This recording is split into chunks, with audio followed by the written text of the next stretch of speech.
Kashidile. Demba Jim Den the Jen Shaban Jash Yanda Banzo Besan Jerry Wana Shasunda. The Varishaban Jidin Jimba Jibundi. Kalo Juan Lana Meban Hadan Benam Jedam. Sanjay Jim Den Bejawan Shajatuba. Sasen Rocha the Jasu. Demba Jim Den the Jen Shaban Jash. Yanda Banzo Besan Jerry Wana Shasunda. The Varishaban Jidin Jimba Jibundi Kalo Lana Meban Hadan Benam Jedam Sanjay Jim Den. Bejawa Shajatuba Na Sasen Rocha the Jasu. Demba Jim Den the Jen Shaban Jajumba Yanda. Zobe Sanjay Wana Shazun Demba Devarish. Jidin Jimba Jibun Deva Kano Juba Lana Sada Menum Jedamba Sanjay Jim Den de Beja. Shaja Tuba Macha Zemo Shudo Jazu Shea. Kanze Ganyan Zowa Jedum Ze Sajan Dena Kumba Dubra. Hanin Jidin Dena Georgia Zon de Zegeva Jona Chas. Namda Gunga Shodo Susanwa Ishi Jazu Sejerumba. Chaban Jidin Sumna Lameva Gombo Chunye Jona Chas. Chenjon Demba Chimenda Vishe Sendon Dawa Jona Chas. The region of Siva Sumaji and Yame Kinja Jona Chas. Gombo Tuji Chedemba, Tamje Jimbetu. Sonoye de Jazuji and the Shishana Chas. Tabe de Shachawa Yuan giving as on the rich. Chedu Tenucho Yuan, Shinju Chana Chas. Chene Trevor Lanya de Lavata Larabdu. Shinga Tamba Yenden and Gideon Maya Chas. The watching and Mejashi and Gawa Pazun so much. Rangi Simne Yoso de the Sanjay Tema. Kamara Rima Medan, Yuma Seva Sugar. Melam Lodan Jendabo and the Shishan with the truth. Sonam Diatam Jesse 1 year for one to make it. Gadan Nada Shiva Lodri with Sibir Son and Joan Joe. To the teacher, The blessed one. the Bodhisattva, completely perfected, fully awakened, perfecting knowledge and good conduct, Sugata, no one, supreme guide of beings to be tamed, teacher of gods and humans, to you, completely, fully awakened, blessed one, glorious one. Subdue from the Shakya plane, I prostrate my conference and to the teacher, the blessed one, the full destroyer, completely perfected, fully awakened, perfecting knowledge and good conduct, Sugata, Lord, supreme guide of beings to be tamed, teacher of gods and humans, to you, the completely, fully awakened one, the blessed one, the glorious one, the subdue from the Shakya, I prostrate my offerings and corporate to the teacher, the blessed one,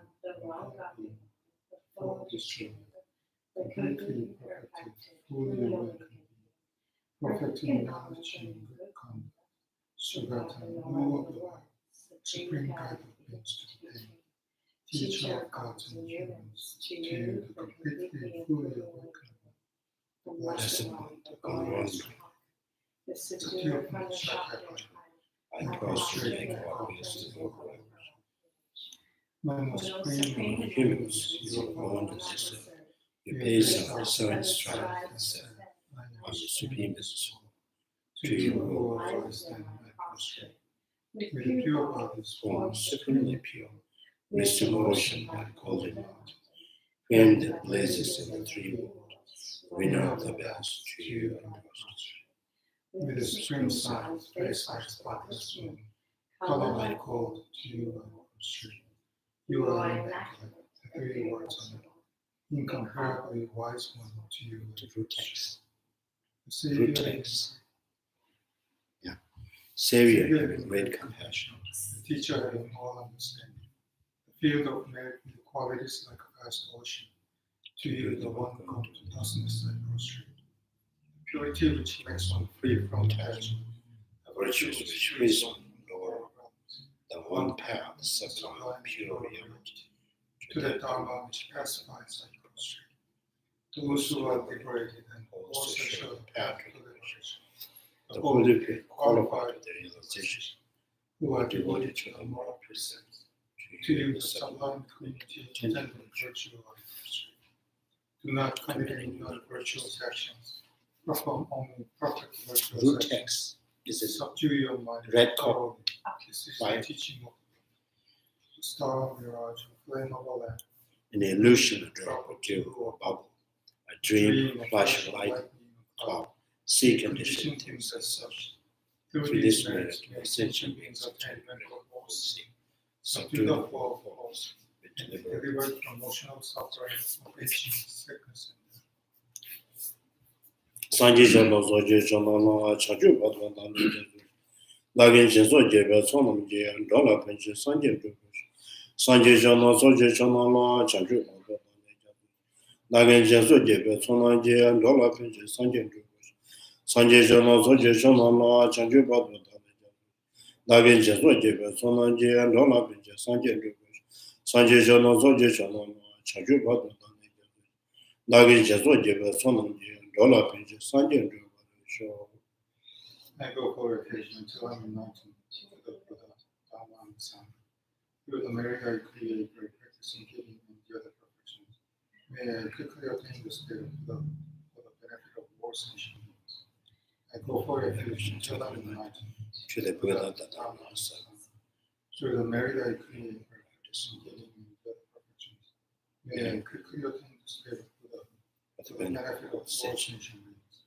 I go for refuge until I'm enlightened to the Buddha, Dhamma, and Sangha. Through the merit I create by practicing giving and the other perfections, may I quickly attain the state of Buddha for the benefit of all sentient beings.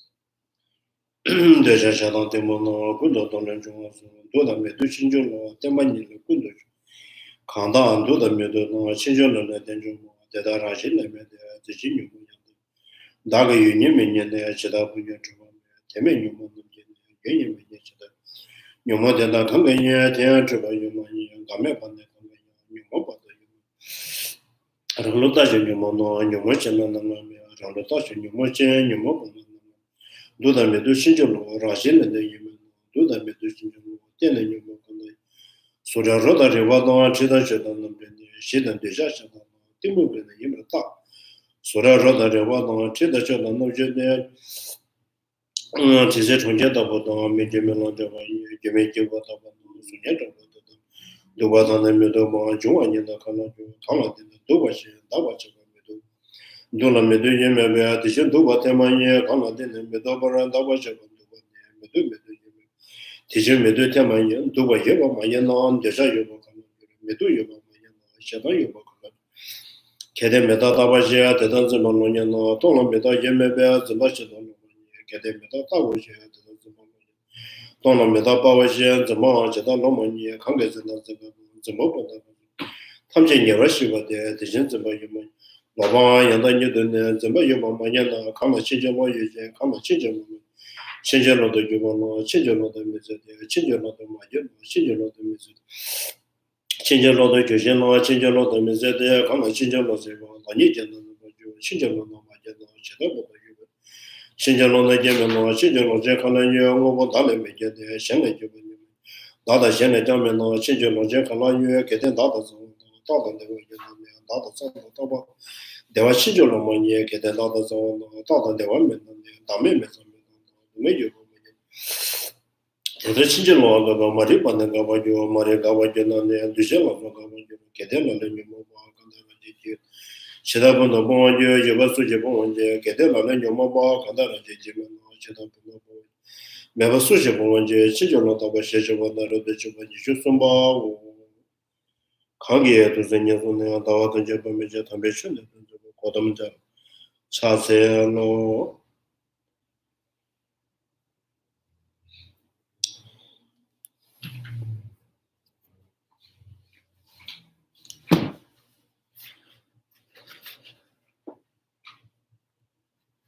So we are on the page, is it 37? 37? 37. Yeah.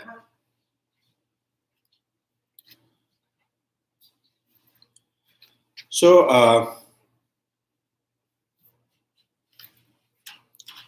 from the beginning,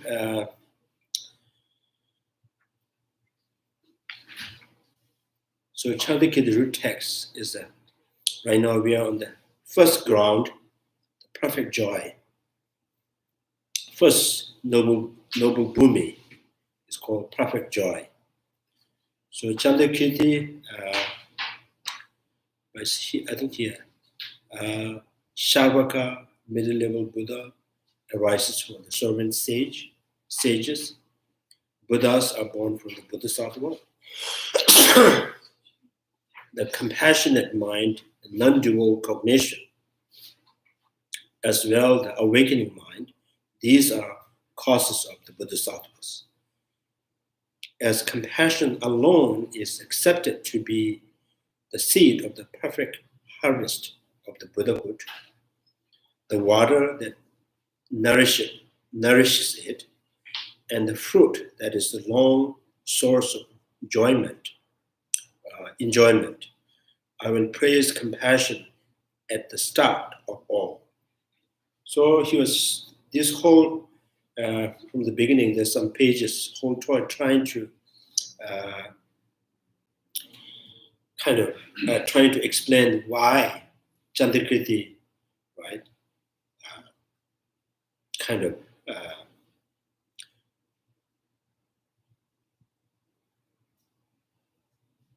paying homage direct to the compassion before the Shavaka, middle level Buddha, and the Buddha and the Bodhisattvas.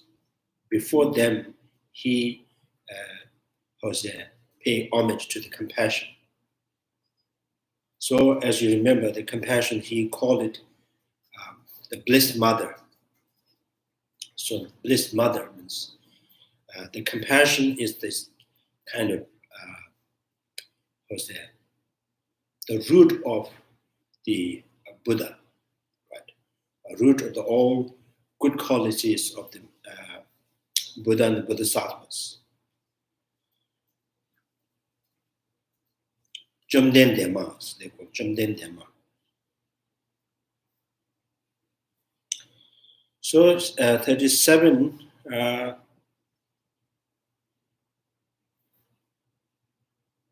Do you remember which line I stopped here last time? Meaning of the middle. I think it was toward the bottom there. Yeah. Yeah.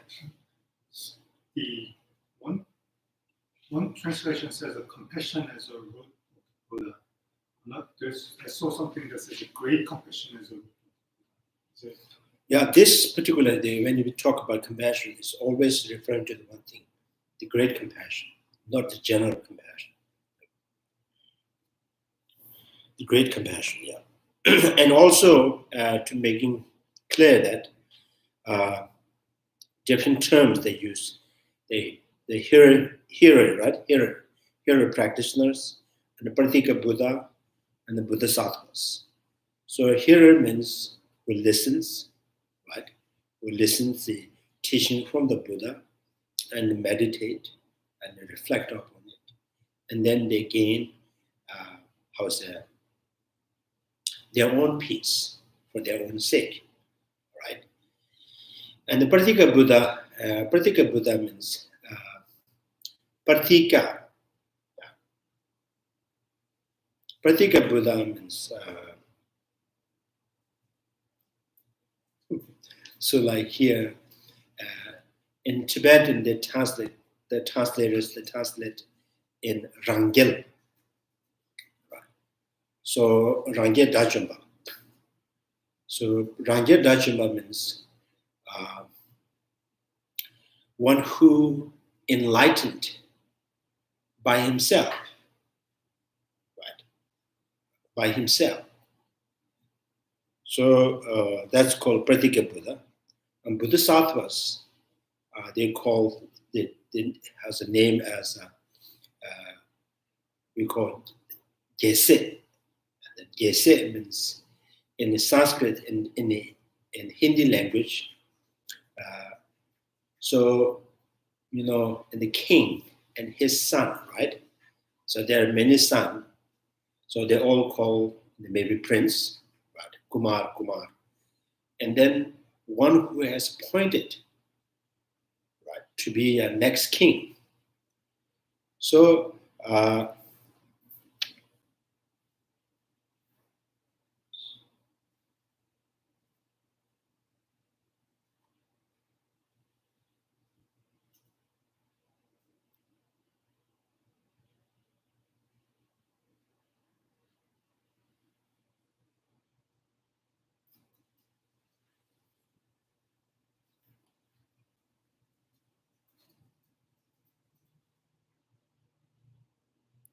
yeah, and there's a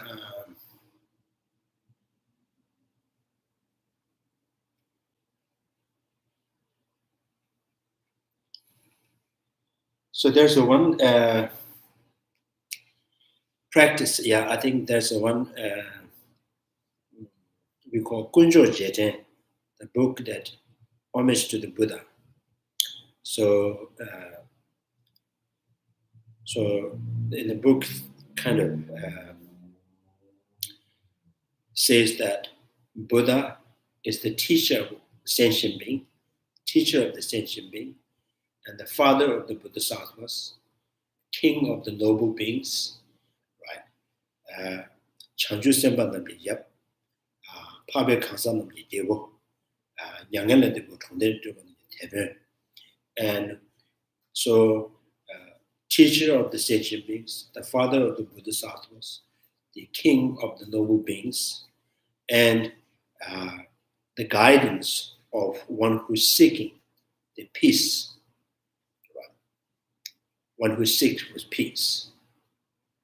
So in this way, they give name the different, the Hiriya, Pratika Buddha, and the Bodhisattvas as a, and here the English translations use that children of the Buddha, children of the Buddha.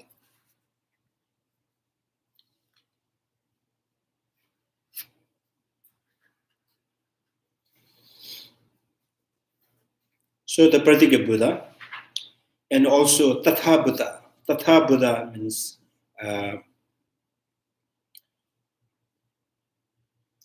enlightened, awakened, enlightened in suchness. Right. So I'm going to read the last line. Although the term collections, now here talking about how Pratika Buddha is superior than the Shavaka and inferior than the Buddha. Because the Pratika Buddha, after the realization of the dependent originations, so they will keep born, reincarnate in the desire realm in kind of 100 years, right? So 100 years they practice the dependent originations and they cultivate the collection of the merit and the wisdom for 100 years. So this is why the Pratika Buddha Arhats, but the Pratika Buddhas are superior than the Hiriya, and then inferior to the Buddha. So Buddha is countless 3 years cultivating the merit and wisdom. So now the term collections, Tso, Tibetan term is Tso. Sonamji Tso means collection of merit. Yishiji Tso, collection of the wisdom. So why you call collections? What is the definition of the collection? Although the term collection may apply to the merit and wisdom in general, now the primary referent of the collections. So reference the collections here as stated in the following in the Clear Wisdom Commentary. So this is also Chandrakirti, the commentary on the root of the middle way. So what it says is, this clear word says, they uphold the great awakening by cultivating the perfect truth, and thus the collection is constituted by the great compassion, and so on. So in yang taban dribble over chanju chim zimber chibena, yang taban dribble over chanju chim zimber chibena, and the talks. So I'm not sure how you really understand from this English line. They uphold the great awakening by cultivating the perfect truth. So in Tibetan, yang taban dribble is a perfectly completing the cause and the condition for the Buddhahood, right? So that the perfect perfectly completing or cultivating the perfect cause, the effect for the Buddhahood. So that's called collection. So what makes the collections perfect condition for the Buddhahood is due to the compassion. So after having, generating the great compassion, then your merit become the collection of perfect cause for the Buddha. So Buddha's physical body, form body, and your wisdom, right, due to the compassion, become the perfect cause of the omniscient.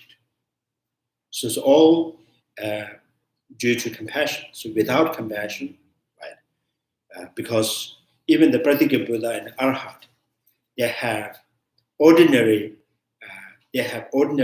collection of the merit and wisdom, not the primary collection of the wisdom and merit. So the collection of the wisdom and merit, it's only possible one who has generated the great compassion. So here the collections applies to those factors that uphold the fruit, unsurpassed awakening through methods that accomplish it without distortions. Hence the term referred to the merit and the wisdom that embody this meaning. So those not encompassed by this meaning are only ordinary collections. There's the two ordinary collections and the collections, the primary collections. So what are the causes and conditions for the Buddha's form body? Is once out of compassion, right? Due to compassion and body, speech, all these actions become the perfect cause for the Buddha's form body. And out of compassion, your realization emptiness become the substantial cause or the perfect cause of the Buddha's omniscient. So no compassion, no collections. You can only have ordinary collection. The ordinary collection means any positive activities, any positive. Sometimes sonam tule chekben jeoros in protection puja. There's the saying sonam tule.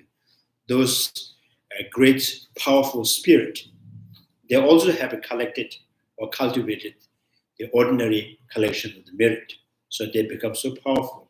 Even they're born in ghost town, right? So they become so powerful.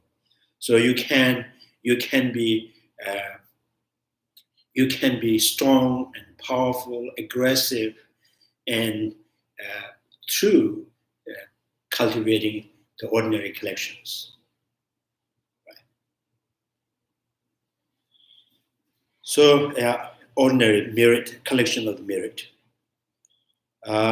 This connotation of the term. So what is the difference between ordinary collection and ordinary collection and primary collection? Is just because of the compassion. If you have generate compassions, the great compassions, any activities of the body and speech that is motivated by the great compassion, that's the primary collections. Right? that becomes Buddha's Yeah. So that it becomes the Buddha's physical body. So the Buddha's presence and the kind of energy, positive energies, and the magnificence of the kind of appearance of the bodies is all, through the primary collections. Right? So without compassions, even the Pradika Buddhas, 100 years they cultivated merits. They have no kind of perfect cause with the Buddha's form body.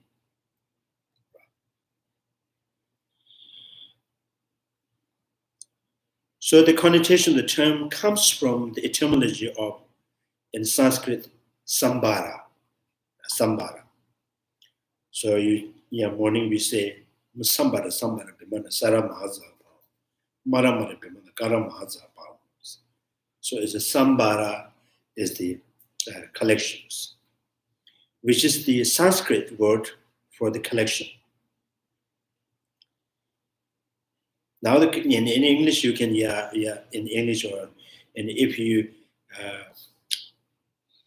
in ordinary language, we also use the collection of the tickets, post tickets, collection of antique rights. So here, the collection means so something that you have cultivated the merit or the wisdom. So that is the collection.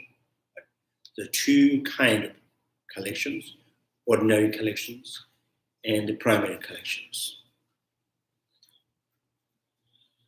Now, because this span of their merit and wisdom is far greater than that of the Sharvaka, even in the desire realms. So now saying Pradika Buddha's, the collection is far greater than the Sharvaka.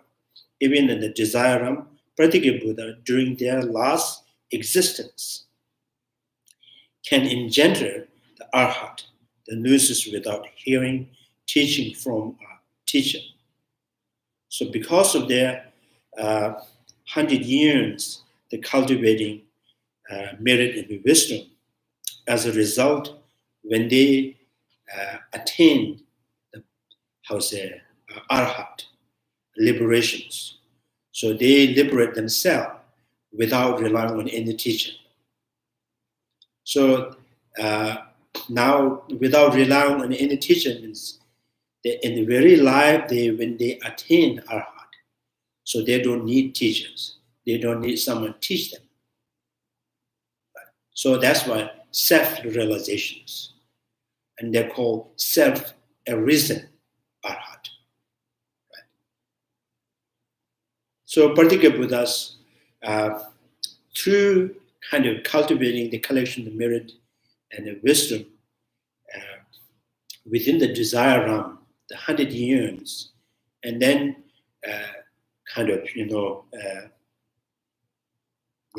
so this is when they're born in the place where there is no Buddha, no Buddha's teaching, no follower of the Buddha, so they still can liberate themselves. So that when they born, right? When they're born, and maybe after maybe a few years, they're able to think about. So they always, intellectually, they're very smart. This is even just seeing one born, so they can reflect on this. They will go through the whole 12 units of dependent originations. Right? So they without someone to teach them, so they gain realization of emptiness. So and also these are the personality is kind of nature of their individual's mind. Even from the beginning, when they start joining and following, studying of the Buddha Dharma, you can see their mental, nature of the mind, of different mentalities. So Sharvaka has the mentality to always rely on the community and more social. And the Sharvaka at the beginning, right from the beginning, right? So they are very smart and they have sense of pride, and then less social.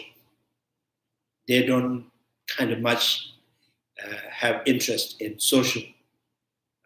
So they have this kind of thing.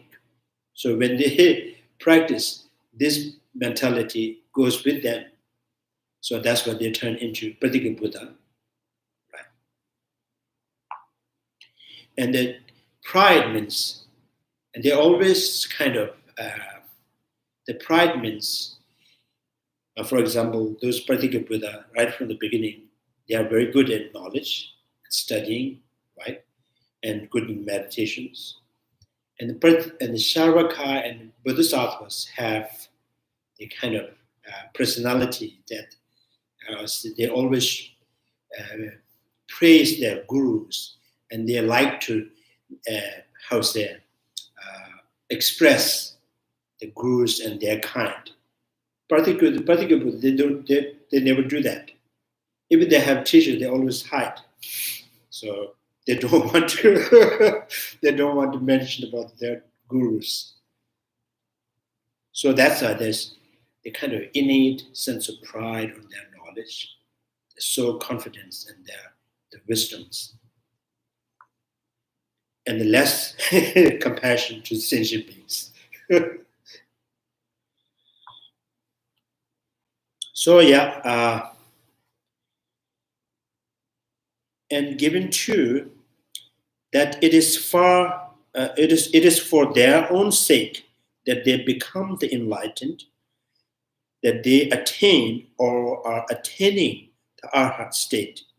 So they are called Pratika Buddha, self-enlightened ones, and also self-arisen ones.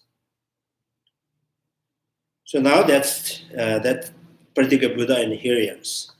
Then the term sage, Muni, great sage, or Muni Muni, Maha Munaya Soha.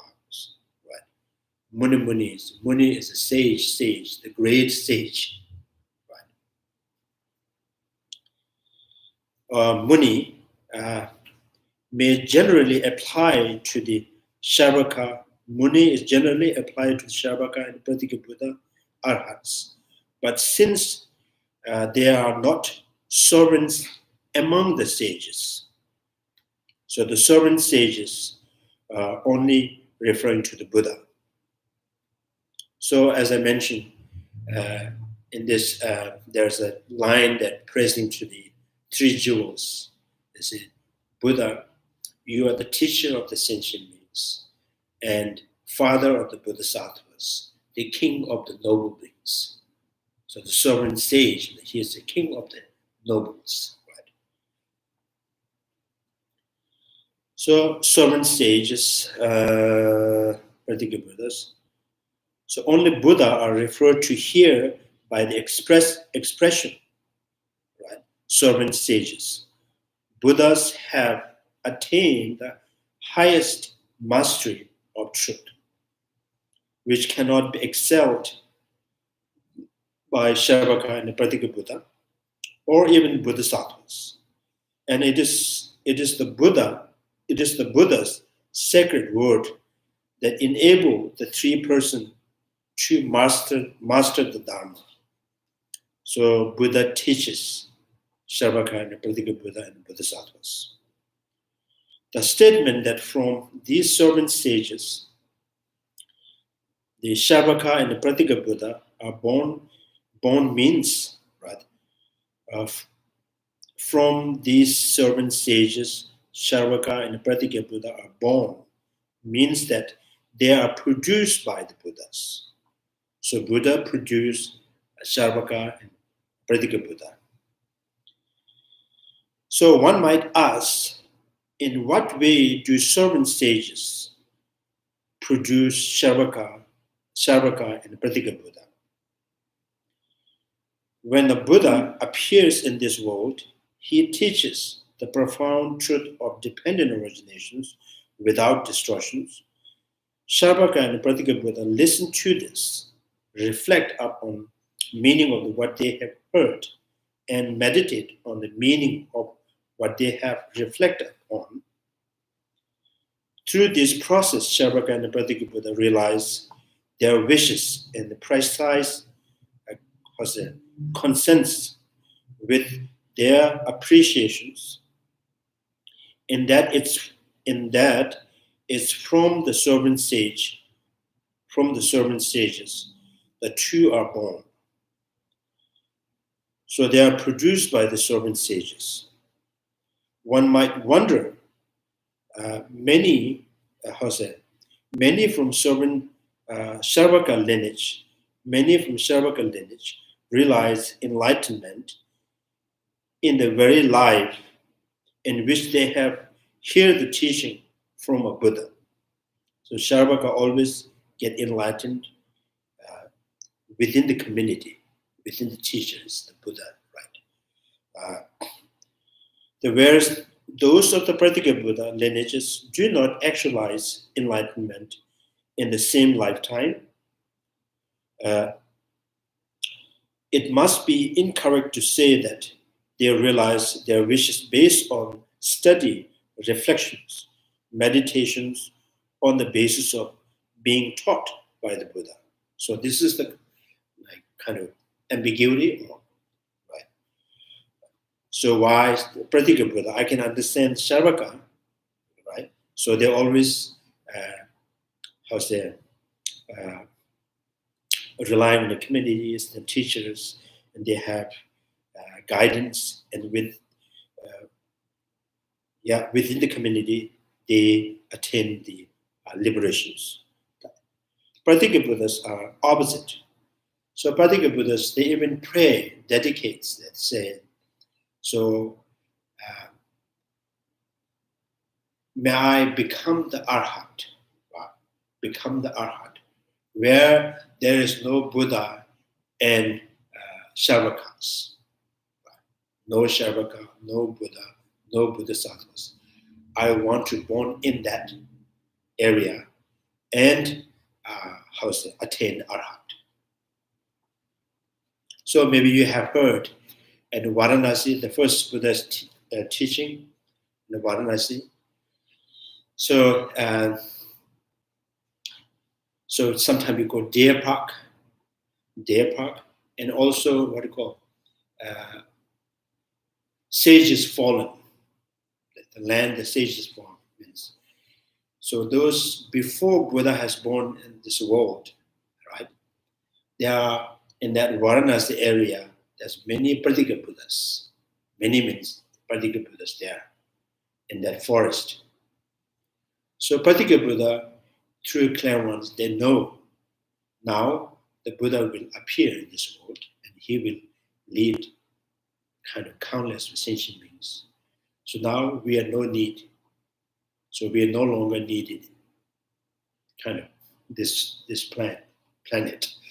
So then they kind of fly up in the sky. They cremate themselves and then leave the relics around the kind of area to bless this place. So prepare for the Buddha to come. And so this is how the Pratika Buddhists do.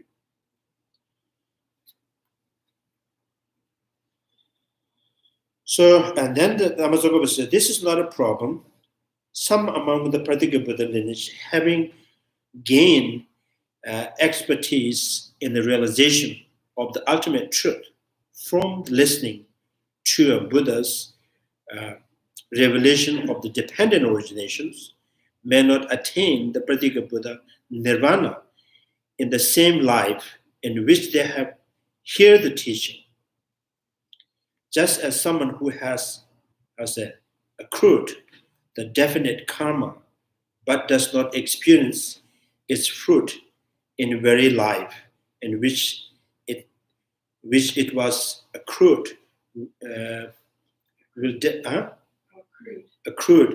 will definitely experience it in some later life. So definite karma and a general karma. Definite karma means, so once you have committed this particular karma, and for sure, it's a certain that you will face the consequences, right? Some people, they face the consequences within the life, very life that they have committed. If not, they will for sure, they will face the consequences in the next life. So that's definite karma. So like those definite karma, so those particular Buddha, kind of, they have listened the teaching of the dependent origination from the Buddha, and they reflect upon it, meditate, they gain, convictions, dependent originations. So,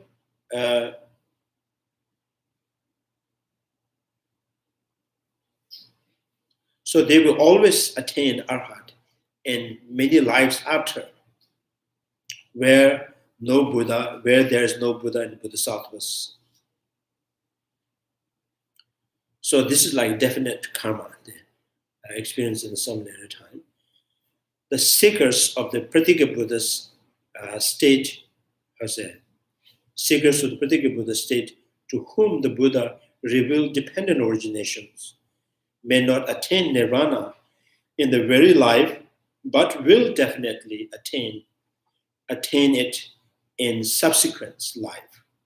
So the earlier statement that they realize their wishes on the basis of the study and the reflections and meditation was not intended to mean within the single lifetime exclusively. So yeah, they have, which means now Pratyeka Buddha and the Shavakas, Arhats, are produced by the Buddha. They're depending on the Buddha. So, as a 400 standards states, he who knows suchness, even if he does not attain nirvana in this life, will definitely attain it without effort in other life, just as in the case of the karma. And the treatise on the middle way 2 states, so this Nagarjuna's root with the middle way, chapter 18 says, when the fully awakened one does not appear, the Shavaka are no more. The gnosis of the Pratyeka Buddha spontaneously arises independently. So that means without depending on the teacher. So with regard to the meaning of if, some says in the commentary, some assert that this is the response to the following contentions, since there appears to be some who do not attain the state of Shavaka and Pratyeka Buddha, even when dependent origination has been revealed to them, the state of Shavaka and Pratyeka Buddha would not come to be fully realized through the teaching of the dependent originations. Others interpret that this is the response to the objections. If enlightenment is fruit of the Buddha's teaching, then this should come about moment one has put into the practice the meaning of the unborn nature of the dependent originations. But this is not the case. In the future, too, it will not produce such fruit. These explanations stem from the failure to understand the context. So, context is one who knows the suchness, even he does not attain nirvana in this lifetime, so will definitely attain it in the next life. So these two masters trying to explain, trying to interpret that Sarvaka and the Pratika Buddha is produced by the Buddha.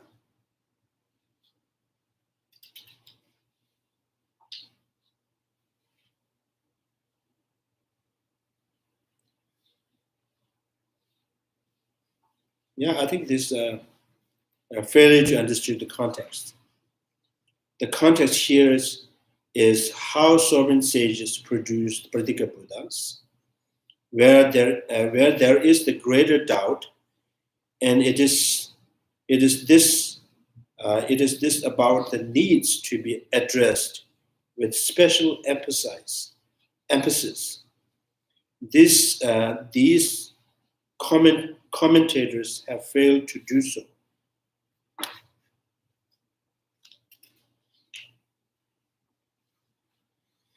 Yeah. So do you understand that why this in the text, root text, Chandrakirti root text says the Shavaka and middle level Buddha arises from the sovereign sages, Buddha born from the Bodhisattvas. Now here the argument is based on Shavaka and the middle level Buddha arises from the sovereign sage, and that interpreted in the ayat that was 400 stanzas said, he who knows suchness, even he does not attain nirvana in this life, will definitely attain it without effort in other life. Some masters interpret this. This is ayat was saying, and Sharaka and Pratika Buddha both, right?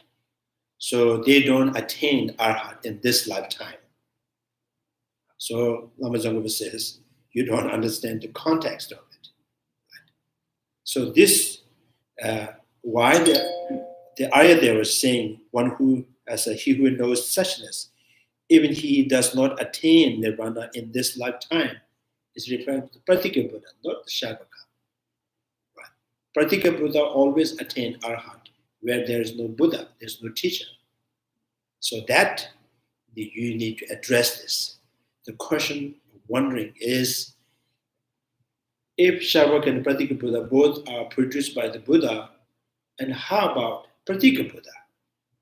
Pratika Buddha, when they attain arhat without teacher, so why this Pratika Buddha is produced by the Buddha?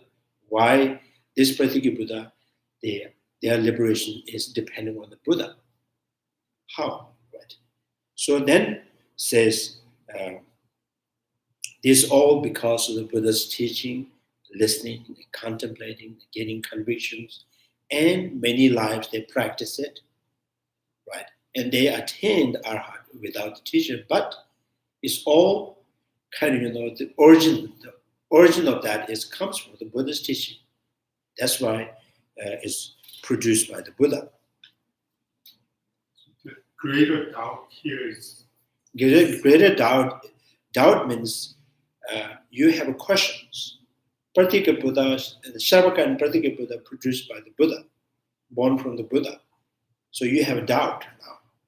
Yes, I can understand the here has a Shavaka, because the Shavaka always remain within the community and need always guidance and teachers. Right? Now, how about the Pratika Buddhas? So when they attain arhat, without teachers, without classmates, right, without no one teaching them, they attain nirvana. So I have these questions, right? I don't understand that Pratika Buddha is produced by the Buddha. So the ayah was trying to answer to that. So even you are not attained nirvana, right, while you are listening and contemplating, studying from the Buddha. So this is like a definite karma. So you have committed, you face the consequences.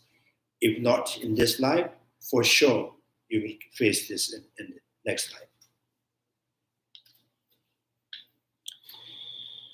So yeah, maybe Lama Tsongkapha sees the important at that time when in his time, there are many masters, and maybe they're teaching like this. As long as it was this, that's not really. They fail to understand.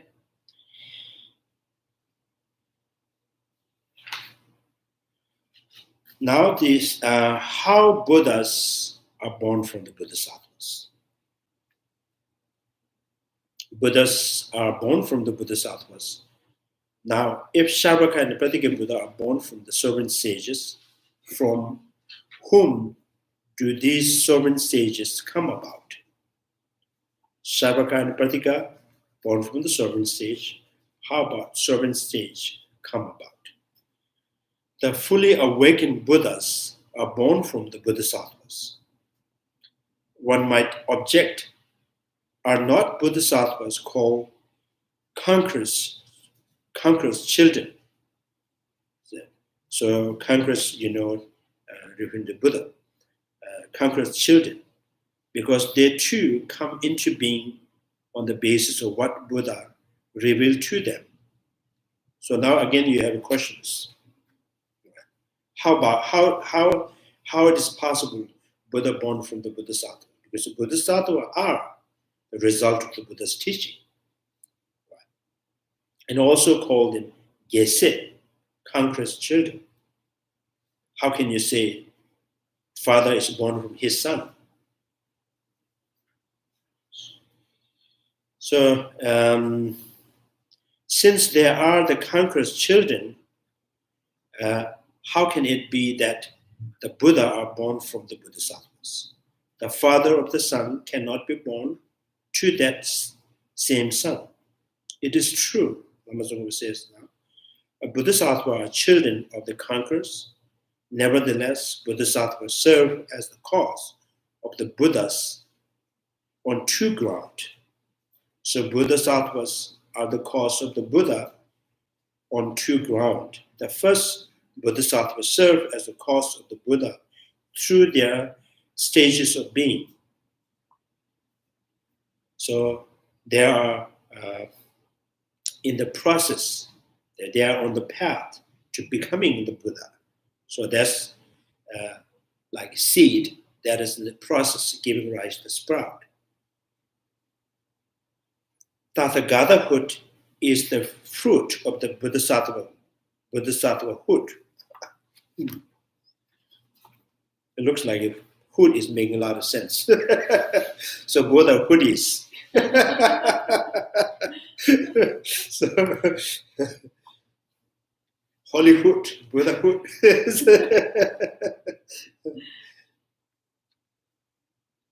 In other words, all those who have attained the state of Buddhahood have done so on the basis of having first attained the state of Bodhisattvas while on the learner's path.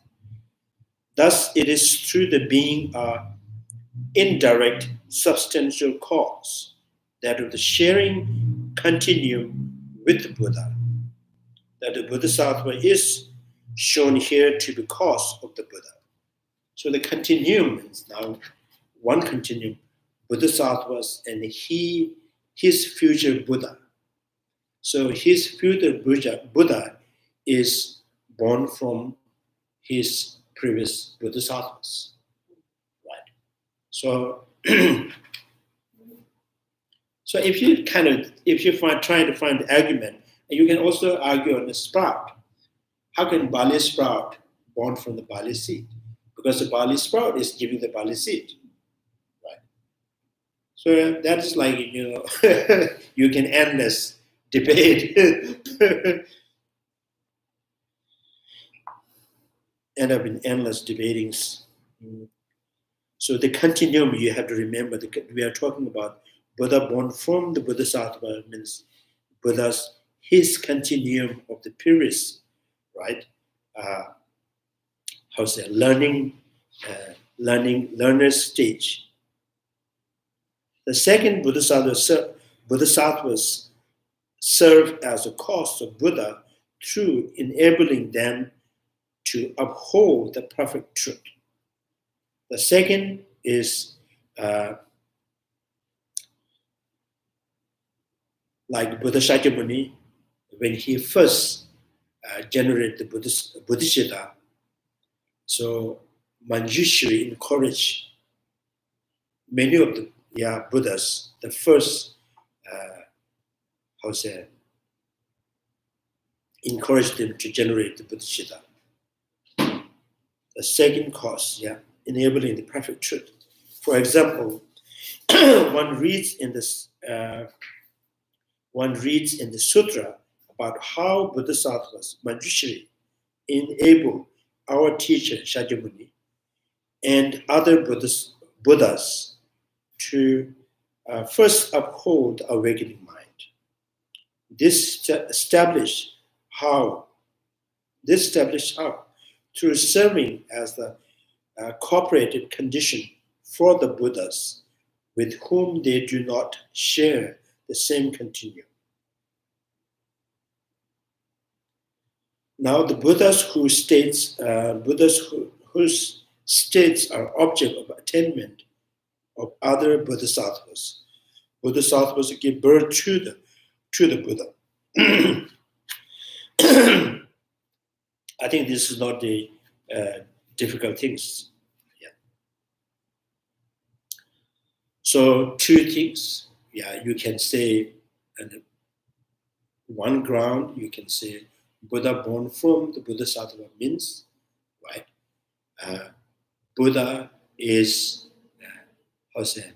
become Buddha through the practicing the six perfections within the Bodhisattva's path. Right? So because of the Bodhisattva, then you have become.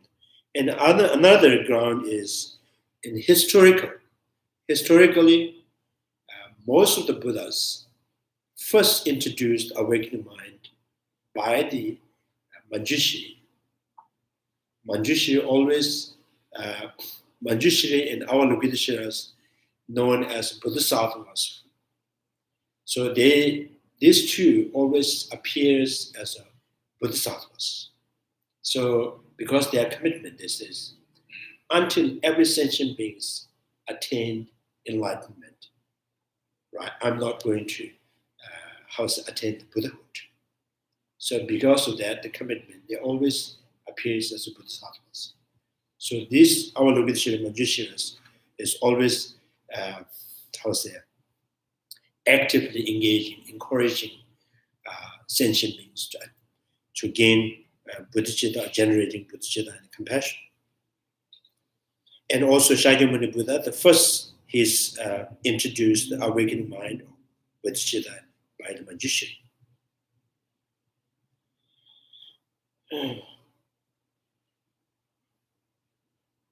The questions: when the opponent's objects, the since the Bodhisattva are the conqueror's children, it would be correct to say that Bodhisattvas are born from the conquerors, but not assert the opposite would be illogical. The author himself indicates that he admits, the premise, writing, it is true the Bodhisattvas are children of the conquerors. In that situations, one need to give reason despite accepting the premise. So there is no contradiction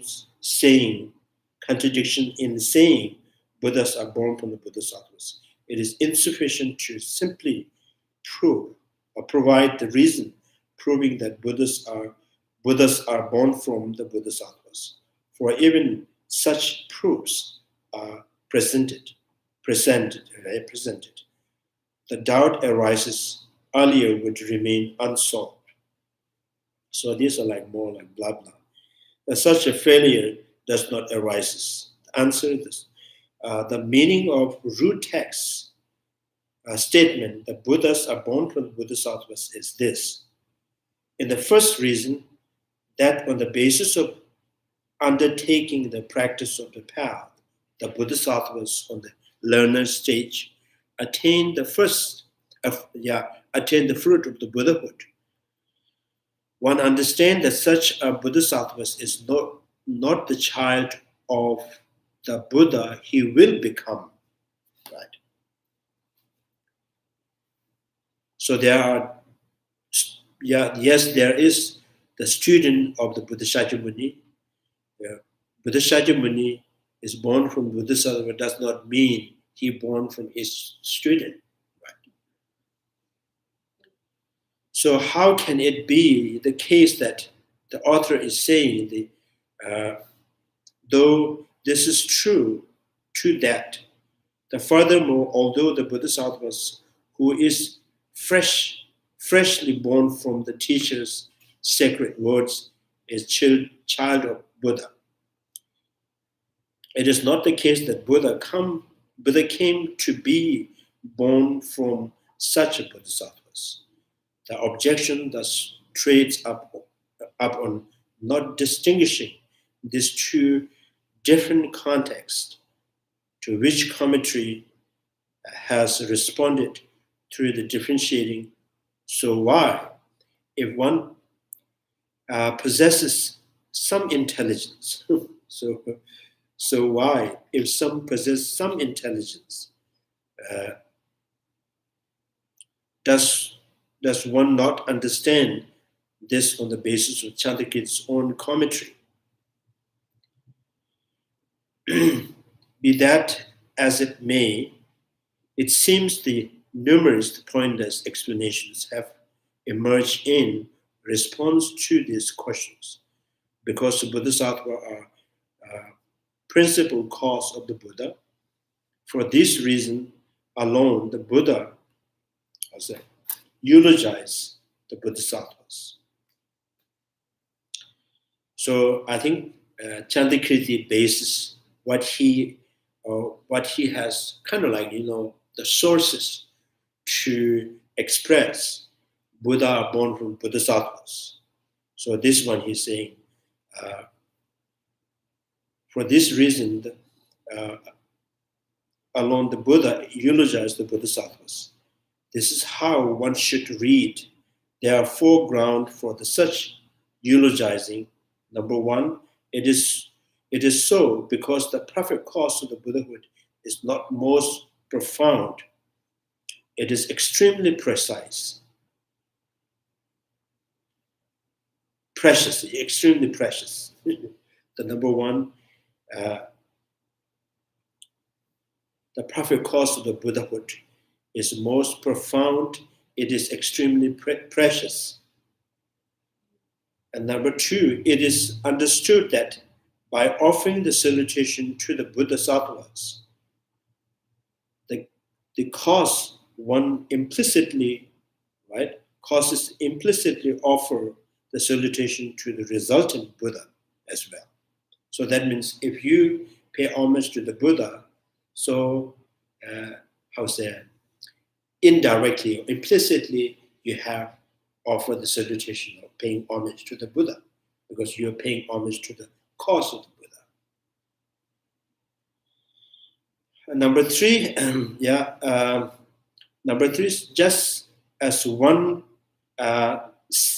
sees the young sprout with its main stuck and so on, of a medicinal tree that could produce the desired fruits. One nurture the plant with special care during its sapling stage, with its tender leaves. One must cherish with care and nurture with great effort our Bodhisattvas on the beginner stage, who represent the sprout that could bring forth the tree of the Buddhas as a wellspring of the relief of all sentient beings. So number three, that. Number four, finally, so Buddha was praising the Bodhisattvas, the Shakyamuni praising Bodhisattvas, because particularly he was praising the beginning, the first stage of the Bodhisattvas. Right? So he said, if you pay homage to the first stage of the Buddha, Bodhisattvas, indirectly you are paying homage to the Buddha, right? And how, because they are most profound and extremely precious.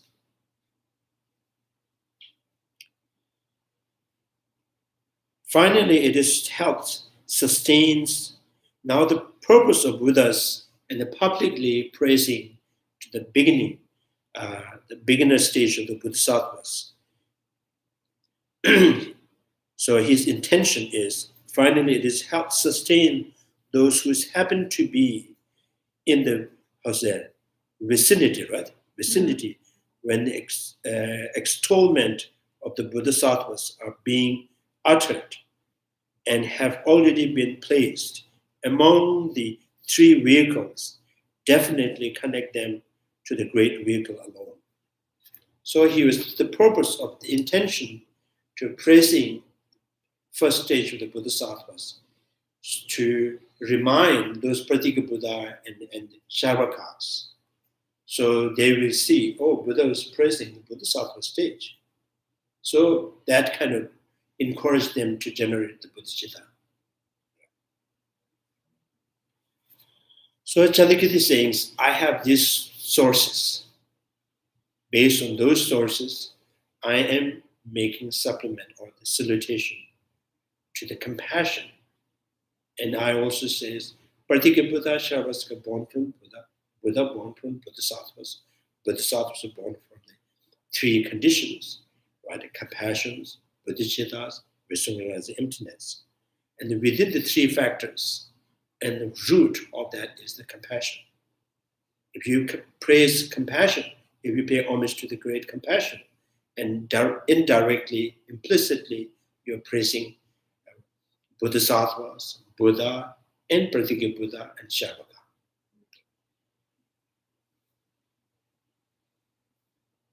It says, for the example, in the hip of the Jewel Sutras. So this is how the Buddha says in hip of the Jewel Sutra, the Kasyapas.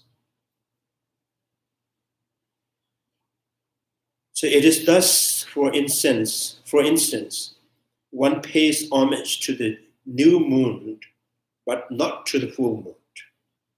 Likewise, the Kashyapa, those who thoroughly revere me, should pay homage to the Bodhisattvas, but not to the Tathagatas. Right? Why? It is from the Bodhisattvas that Tathagatas emerge. And all these Sharvaka and Pratika Buddhas emerge from the Tathagatas. So this hip of the Jewel Sutras, so Buddha, here the term used, eulogizing the Bodhisattvas as the cause of all Bodhisattva, Buddha, and Sharvaka, and Pratika Buddha.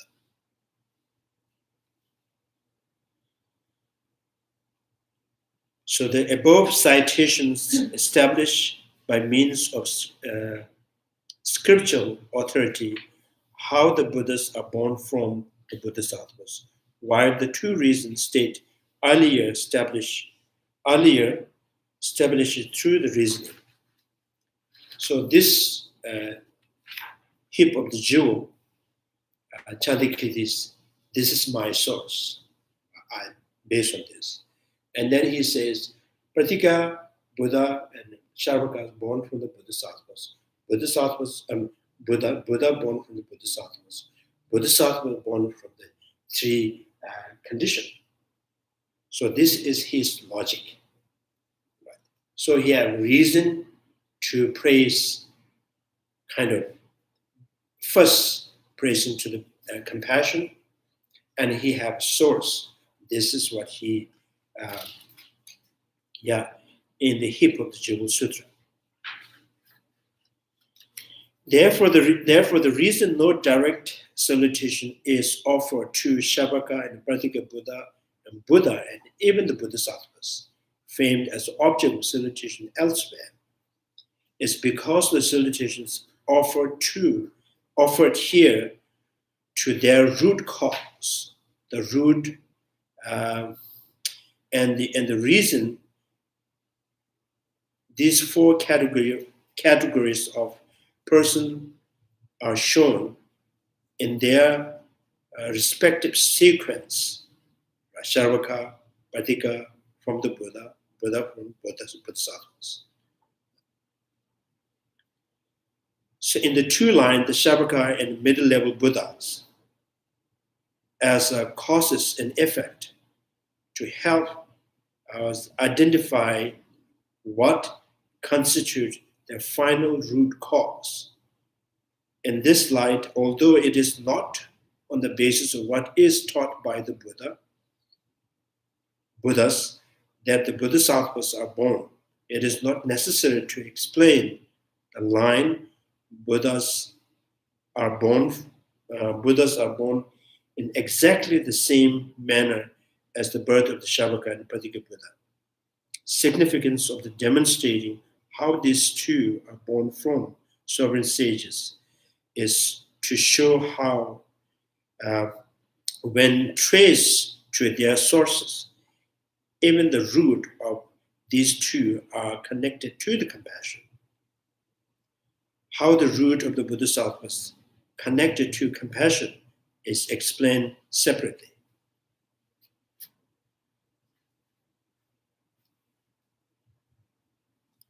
So three principal causes of the Bodhisattvas. Three principal causes, compassion, the compassion mind, and non-dual cognitions, as well as awakening mind. These are cause of the Bodhisattvas.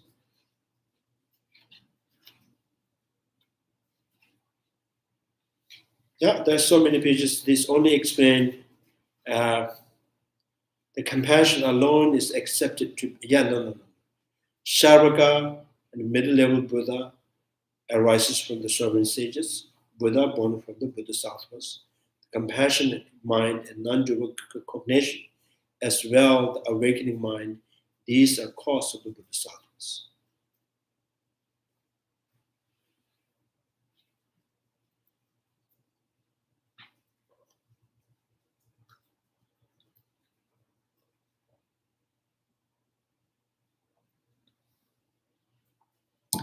Now, if Sharvaka and the Pratika Buddha are born from the sovereign sages, and the sages are born from the Bodhisattvas, what then are the cause of these Bodhisattvas? The compassionate mind, which will be explained below, the wisdom or the cognition that realize non-dual truth, or freedom from the dichotomy of the extreme of thingness and non-thingness. So which means understanding with emptiness. So on, as well the awakening mind. These three are the primary cause of the Bodhisattvas, who are children of the conquerors. The commentaries state that awakening mind referred to here is as presented in the passage it cites from the sutra. The sutra reads, having realized the suchness of one's own reality, one generates the mind with thought. I will help sentient beings realize this ultimate nature of the things. And this is the called awakening mind. These citations focus on only one aspect of the object of awakening mind. And so what is presented here does not complete its definitions. So also one reads the commentary, one should definitely generate the mind with thought. I will rescue entire world from the suffering and definitely connect them to Buddhahood. Here too, because it does not mention awakening itself, the object of attainment, it is only partial definitions. Therefore, the commentary clearly states, when showing how the awakening mind arises and dependence on the compassions. That such a mind focus on the object of attainment, awakening itself. It says the awakening mind aspire to perfectly attain this Buddhahood alone, which is the cause from which emerge both excellent tastes of the ambrosia of the Dharma characterized by the cessation of all distorted conceptualizations, and the one who embodies true friendship to all. So now this part is kind of mentioning the whole definition, fully definition of the awakening mind. So awakening mind, say, I'm going to make every sentient being realize emptiness. So this is one part, is a partial of awakening mind. It's not fully awakening mind. And also the mind, another mind said, I'm going to free every sentient beings from the suffering. So that is also not fully definition of compassion, awakening mind. So awakening minds as an ornament of the realizations,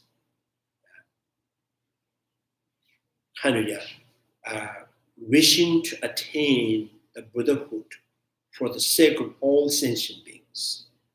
So there's two aspirations. One aspiration is the compassion, the great compassion that has the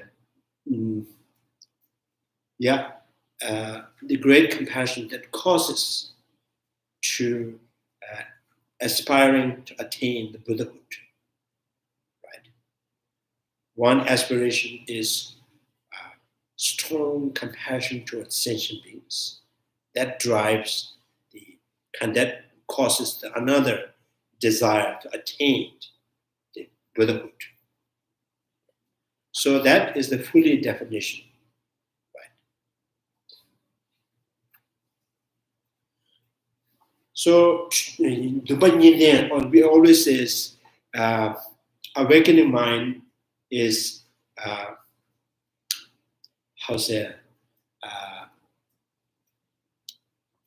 awakening minds possess two aspirations. Awakening mind with two aspirations. One is a compassion, great compassion. The second is desire, genuine desire, attaining the Buddhahood. So your desire to attaining Buddhahood is, right, driven by the compassion, not by you want to be something else, right? Not that you want to free certain people to enlightenment.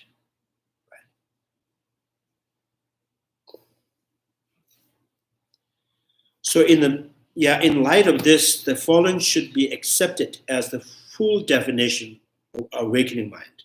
That's a full definition. It is the wishes to attain unsurpassed enlightenment, the object of attainment, for the benefit of all sentient beings.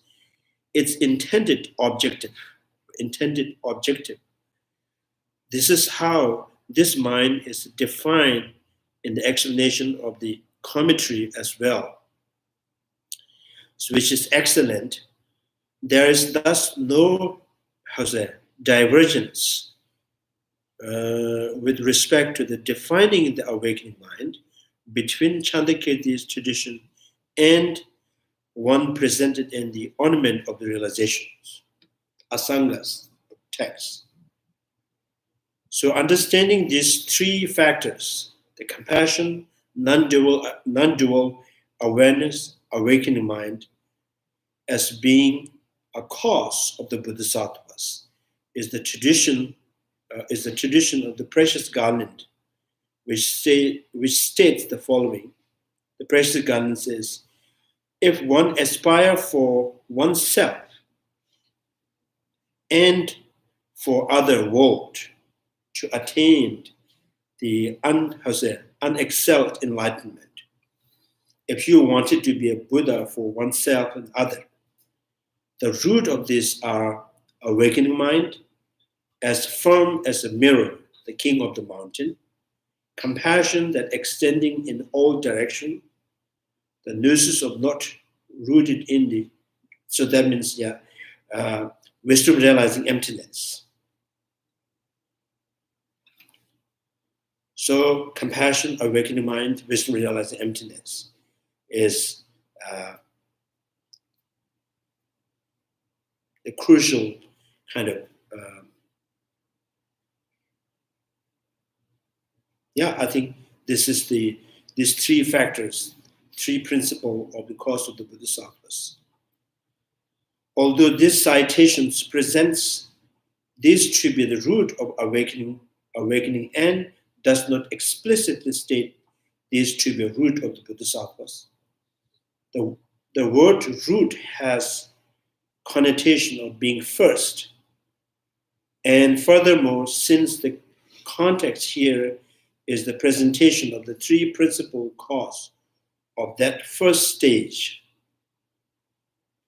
from its context, one can infer that these three are the principal cause of the Bodhisattvas. The demonstrations of these three factors is being cause of the Bodhisattvas in entering the middle way takes place in the context of asking if Sharvaka and Pratika Buddha are born from the Buddhas and Buddhas are born from the Bodhisattvas. From where do Bodhisattvas take birth?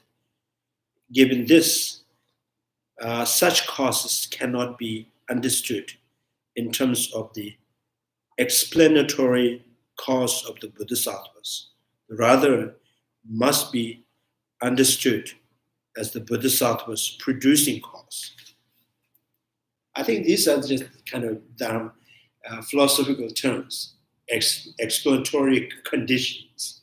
So explanatory condition means, for example, what is the definition of impermanent? Instantly changing, right? So instantly changing is become explanatory condition for the impermanent, but is not the producing cause, right?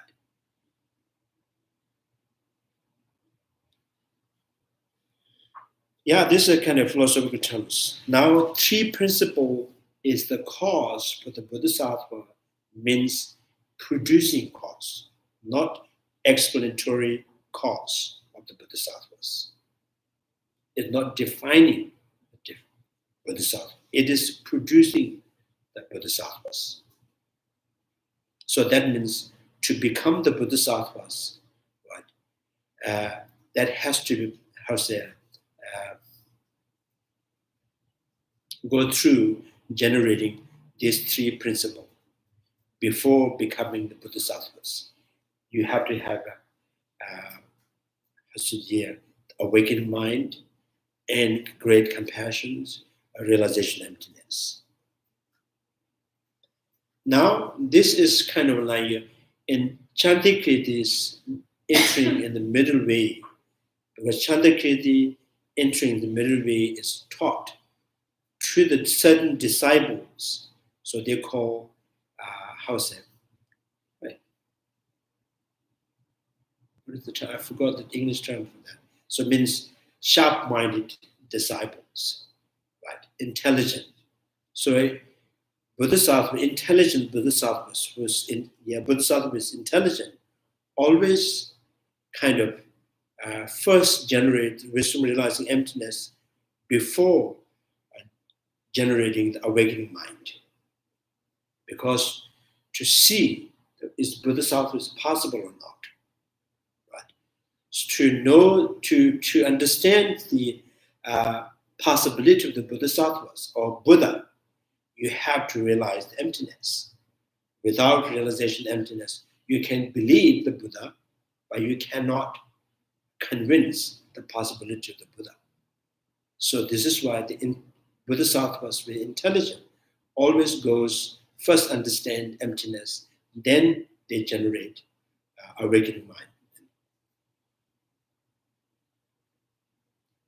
So that does not mean there are bodhisattvas. First they generate bodhicitta, then they generate wisdom realize emptiness. It's also possible. Now, in disciple entering the middle way, Chandrakirti's disciples, so they consider to be intelligence. So for them, you said, Chandrakirti says, you have to have first wisdom realizing emptiness and great compassion, and you generate awakening mind, right? Then you become the bodhisattvas.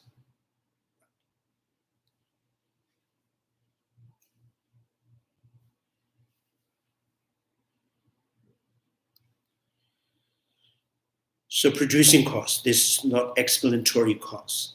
The questions is the bodhisattva for whom these three factors are taken to be the causes, at very least a bodhisattva who is on the initial stage of having entered the path. Now the question is, you say these three principal cause, counting awakening mind, great compassion, realization emptiness, these three principal cause is producing cause of the bodhisattvas. Now I want to know that bodhisattvas that is caused by the three principal cause is the first stage of bodhisattva, or right, is referred to all bodhisattvas. Are you referring to the noble beings bodhisattvas, or first stage of Buddhism, initial stage of, yeah. If so, if that is initial stage of having entered the path, so that means new bodhisattvas, the first new bodhisattvas. If so, then it is not correct to say that the Mahayana awakening mind is his cause.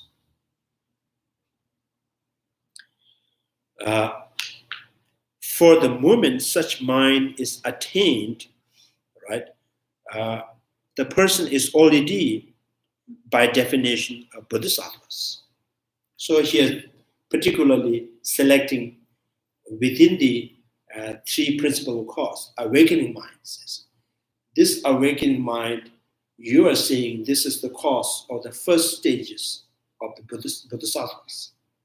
If this is the case, awakening mind, bodhisattvas means one who has generated the awakening mind is the bodhisattvas. You are saying this awakening mind within the kind of counting within the three principal cause is the producing cause of the bodhisattvas. So in that case,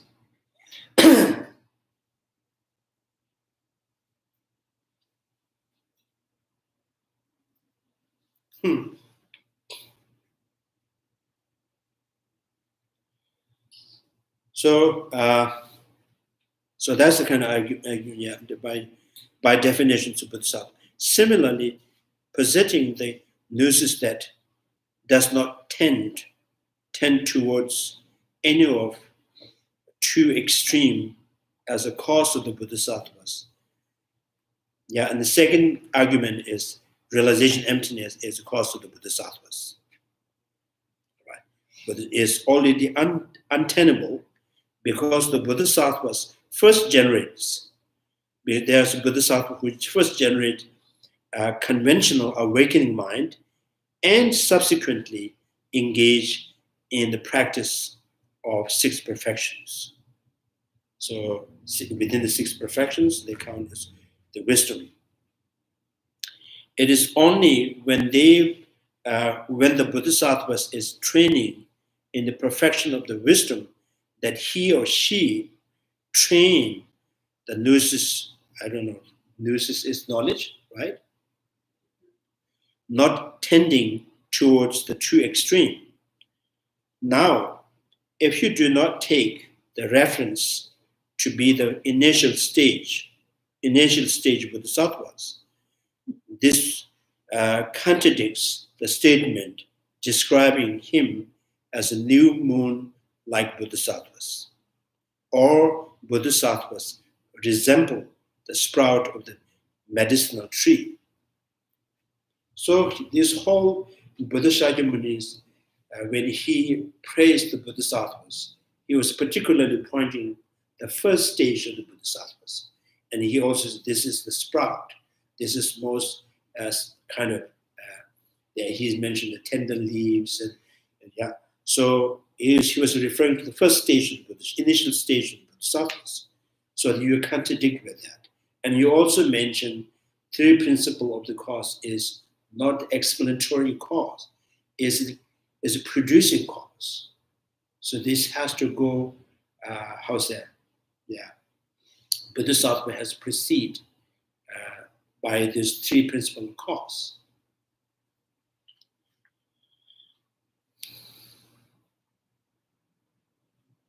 Reply, since the exact fall you have labeled above will ensue, we do not accept the second options, but subscribe to the first. He clicked on the first.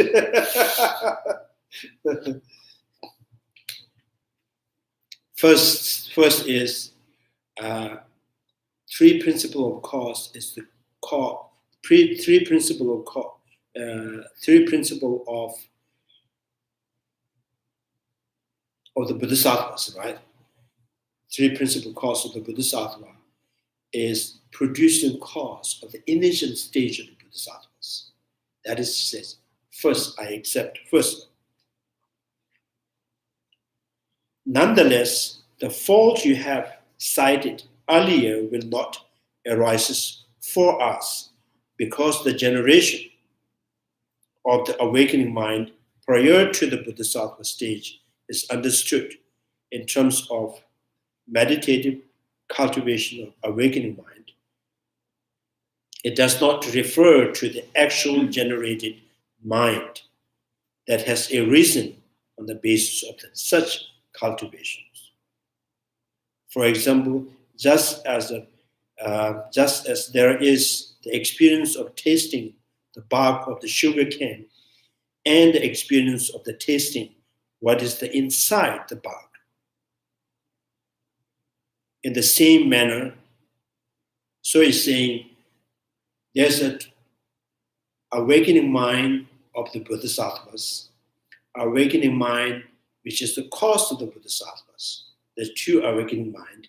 The three principal cause, within the three principal cause, among the three principles, awakening mind is like tasting the bark of the sugar cane. It's not actual bodhicitta. Right? So you can say, right now, you haven't generated the bodhicitta, but you can meditate on the bodhicitta. That does not, when you meditate on bodhicitta, does not mean you have the bodhicitta. Right? So that's kind of three principal cause. The awakening mind is meditating, generating bodhicitta, not the generated bodhicitta. Right?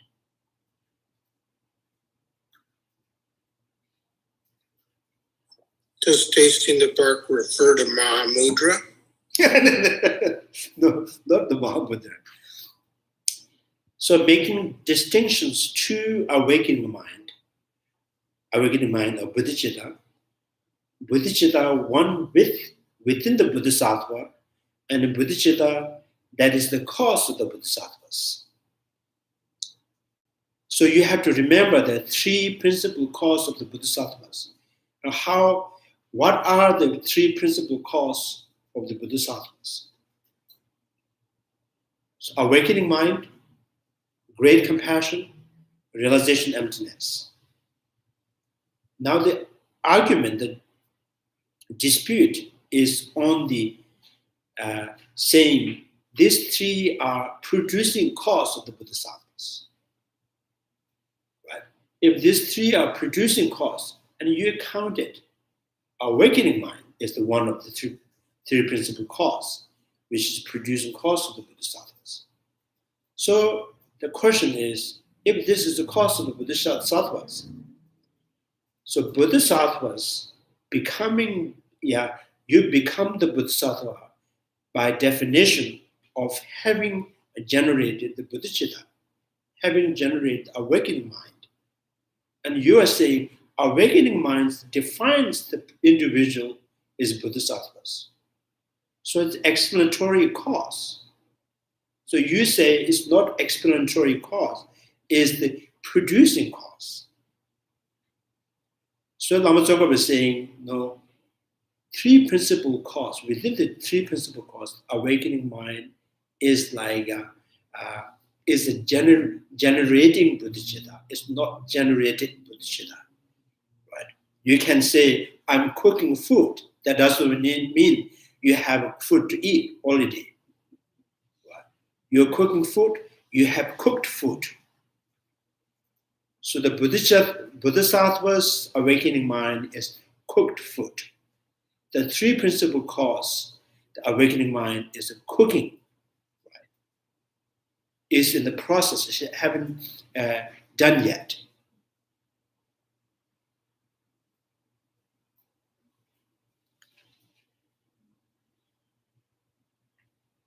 The one you say, I'm going to airport, right?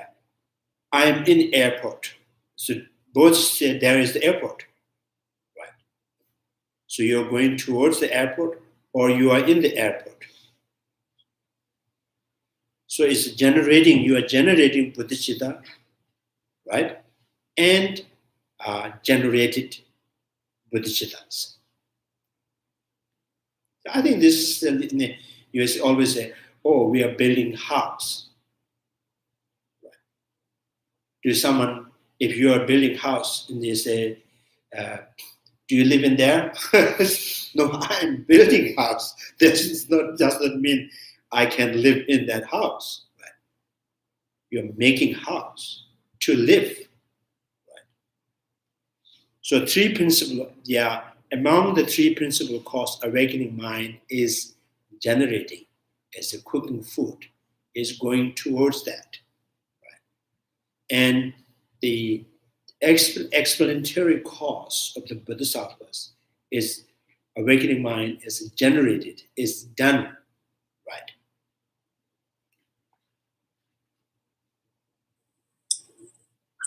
Geshe-la, I think this is just the same example we were arguing about.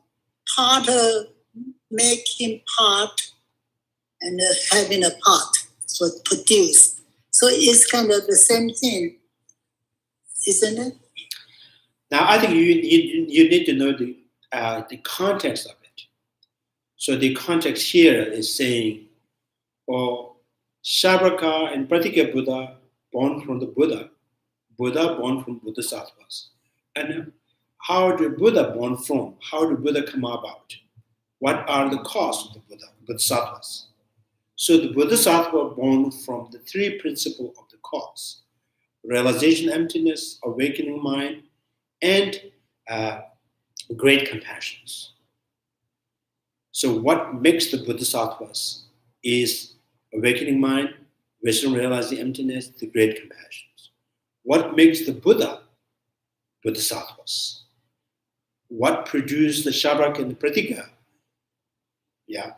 Is the Buddha, that by giving the teaching, right, that produces the Pratika Buddha and the Shabaka. And Bodhisattvas Buddha become the enlightened of Buddhahood is due to the Bodhisattva-hood. Right? So Buddha and Bodhisattva are hoodies. So the rest So the question is like that. You have just, it's not really kind of, now the argument is studying that you said three principal cause is the producing cause of the Bodhisattvas. Right? So then you have to say that awakening mind, right, among the three principal cause. So if you have awakening mind, you have the bodhicitta. If you have a bodhicitta, you are bodhisattvas. If you are bodhisattvas, your bodhicitta is not the cause of you. Right? Your eye consciousness is not the cause of you. Your body is not the cause of you. Your mind is not the cause of you. Your karma that committed in the past life is the cause of you. Right? So you cannot say, right? So in this way, the arguments start like, even you cannot say realization emptiness is the cause of Bodhisattva. Many Bodhisattvas, first they become the Bodhisattvas, and then they try to, they try to generate in realization emptiness. So here the Chandrakirti says, among the three principal causes of the Bodhisattvas, that particular awakening mind is not the actual bodhicitta. It's not the actual awakening mind. This is like a generating awakening mind. This is the so one who tried to taste on the bark of the sugarcane, one who can taste the inside of the sugarcane. So inside of the sugarcane is the actual bodhicitta. Right. So, and then generating bodhicittas, or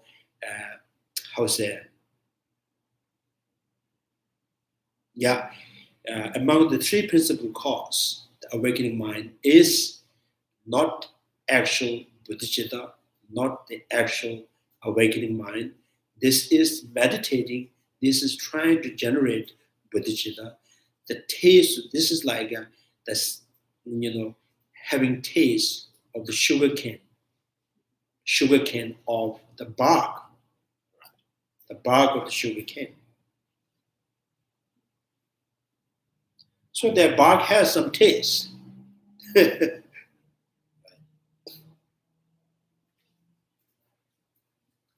Dog or cat, they like to lick on the plastic. Inside there's a chicken. So there's some kind of smell, right? So they just lick on that. So among the three principal causes, awakening mind is like that. It's covered by plastic. You're trying to licking on that.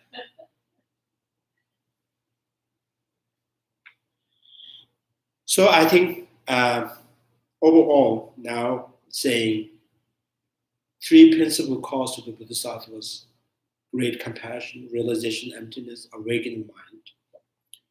These three principal causes kind of produced the Bodhisattvas.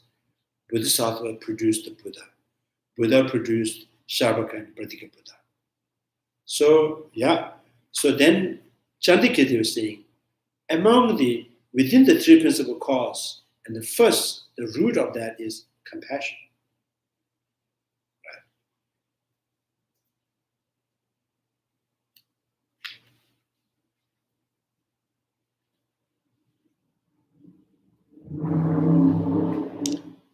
Similarly, awakening minds, it is not the actual generated mind. In contrast, extraordinary experience that has arisen in the base of the training in accordance with the instruction of the cultivating awakening mind, an experience that can wonderfully bring about an effect in one's mind is analogous right, to tasting the actual sugar cane inside the bark. It is therefore the genuine generation of awakening mind. With this in mind, invoking the altruistic resolve, awakening the altruistic Resolve Sutra states, just like the bark, it is but speech, just word. Right? So you can be very intelligently present the logic to constitute the emptiness, everything that's absolute intrinsic existence. Right? But that does not mean you have really, you have generated the realization emptiness. Right? So first you are able to, present the emptiness through the logic and the reasoning, right? And that makes you understand emptiness. So the real mind is the taste. As to how given that bodhisattvas of higher mental acumen, seek, the view of suchness, the first then generate awakening mind. The second fault does not arises. This will be explained below. Non-dual awareness does not refer here to awareness of the absence of subject and object duality. It's not like mind only school. In the commentaries, it is explained in terms of wisdom, free from two extremes, means still realization emptiness, which can arise prior to the being bodhisattvas. So there is no inconsistency here. So those who interpret this wisdom in terms of the ultimate awakening mind are entirely missing its proper context. So among the three principal causes, the realization emptiness is not ultimate bodhicitta. It is one who very close to having path of the bodhisattvas. Very close to you are on the path, right? So the non-dual awareness here in the salutation verses has to be wisdom that is the cause of the bodhisattvas, who has entered the initial stage of the path.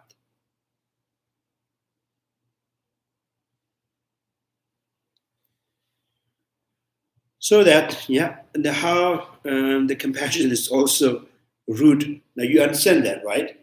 So with three principal causes of the bodhisattvas, and bodhisattvas. And now compassion here, the compassion is also root of the two other causes of the bodhisattvas. So among the three principal of the cause of bodhisattvas, the compassion is the root of realization emptiness and awakening mind. Says that as compassion alone accept to be the seed of the perfect harvest of the Buddhahood, and the water that nourishes it, and the fruit that long source of enjoyment, I will praise compassion at the start of all. So compassion alone is accepted to be the seed. Now, another question is, why you find so important, right, before the Shavaka and the Pratigya Buddha and Bodhisattvas, you want to pay homage to the compassion. And why? And then Chandrakirti says, compassion alone is accepted to be the seed. Like in a metaphor, compassion is from the beginning is seed. Compassions, while you are on the path, is like water, right? Compassions, and at the end, you become the Buddha, and compassion is enjoyment, is the fully ripened fruit. So that makes, that gives the,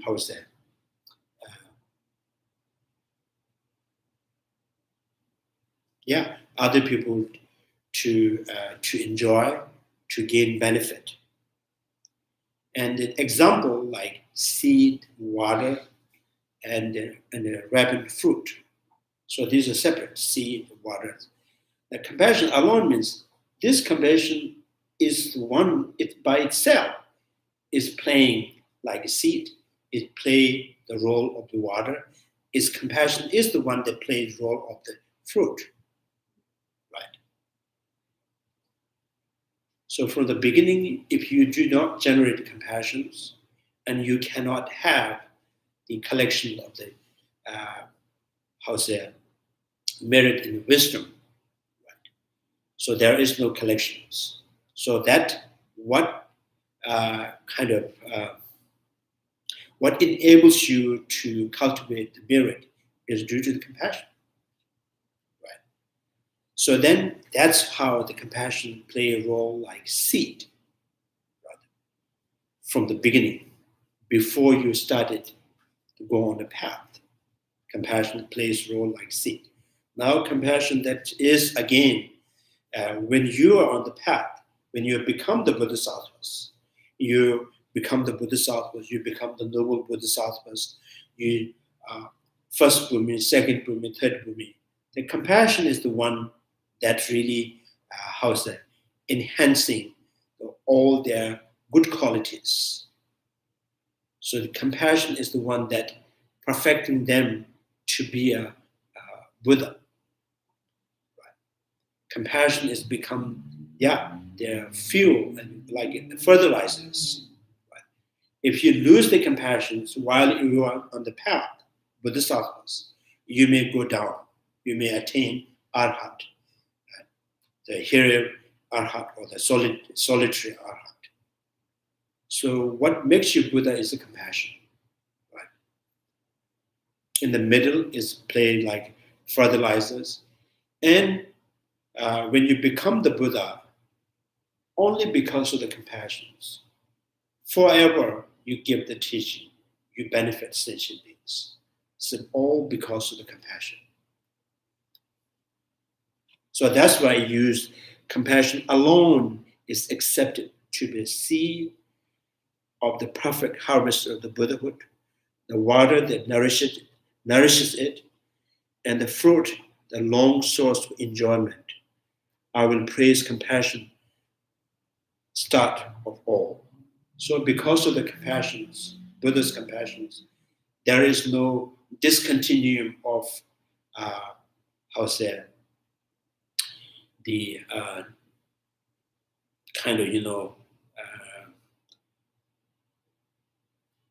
realizations.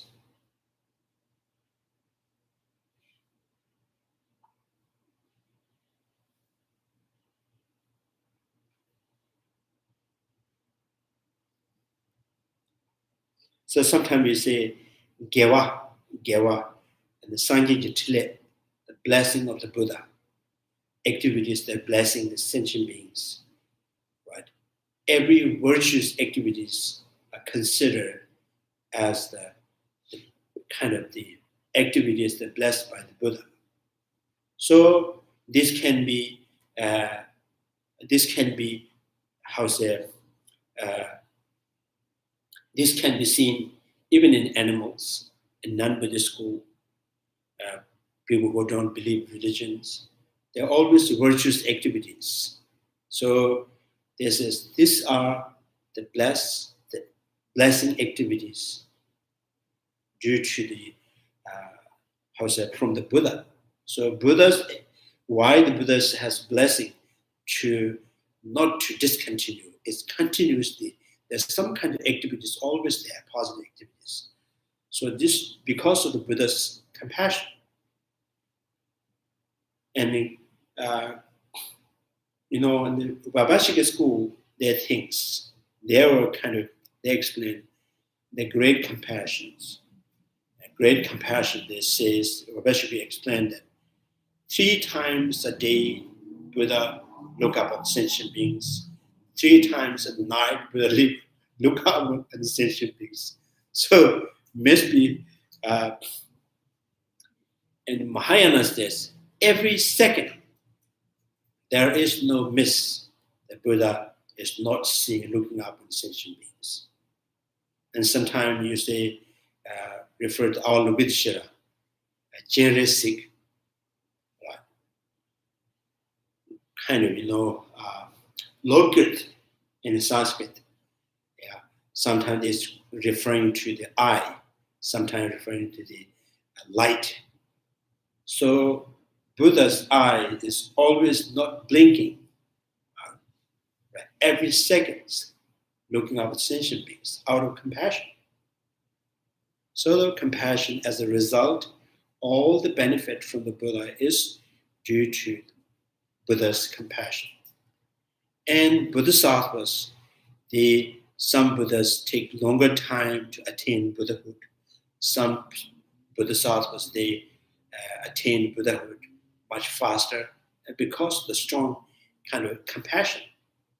If compassion kind of strong, and that goes on the path much faster. Compassion's a little bit kind of, what do you call it?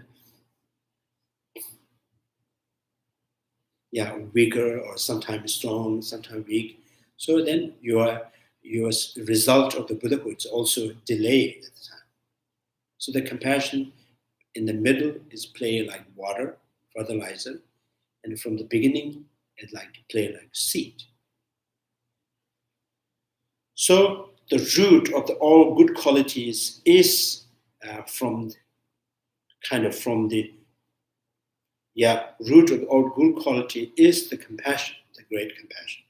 That's why Chandrakirti says, I will praise compassion at the start of all.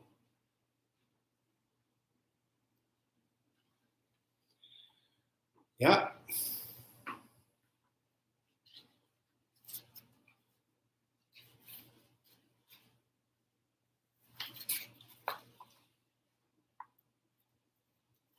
Okay then, any questions now?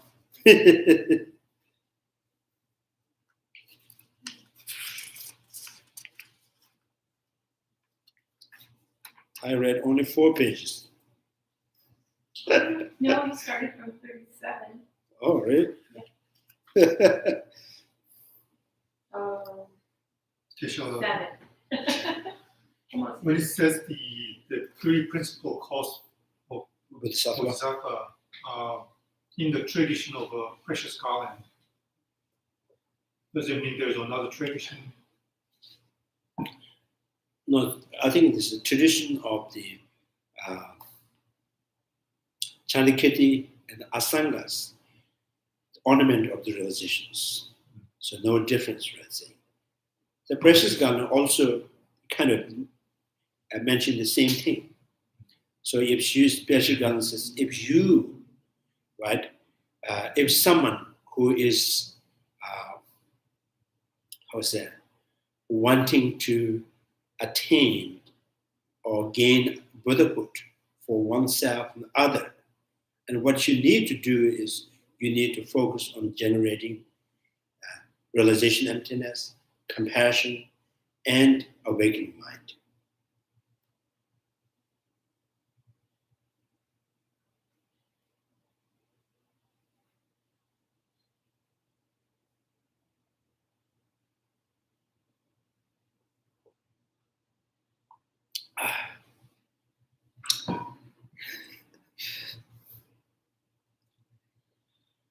Yeah, I think pretty clear, right? The first, you say, 3 principles of the cause. What are the 3 principles of the cause? Compassion, realization, wish to realize the emptiness, and awakening mind. Awakening mind, which is not simultaneously one. It is generating, making, right, becoming the actual Bodhicitta, which is not yet become the actual Bodhicitta. So this, maybe I would say, duplicate Bodhicitta, which to realize the emptiness and the great compassions are the 3 principal cause of the Bodhisattvas. Means through these 3 factors that makes you Bodhisattvas.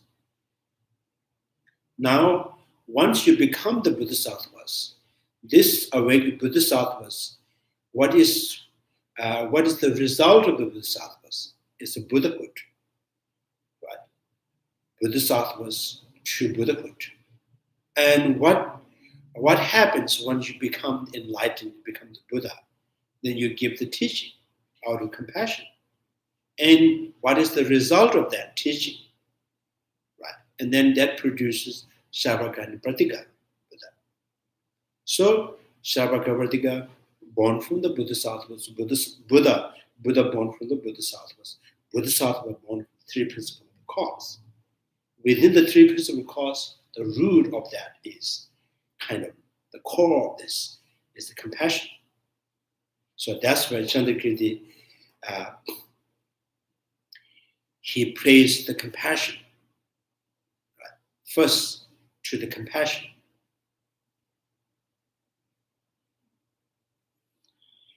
So it's, yeah.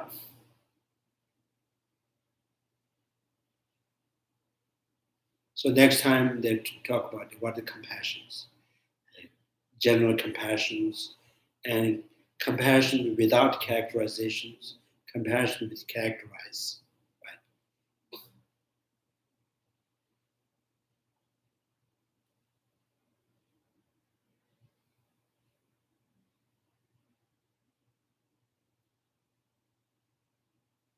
Any questions?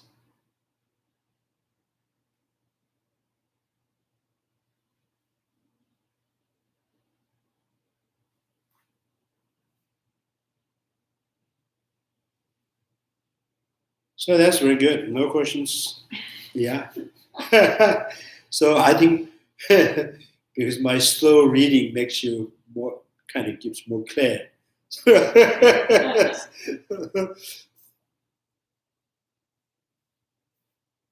I also practicing gaining skill of reading. So hopefully after whole Chandrakirti commentary finished, then maybe I will read faster.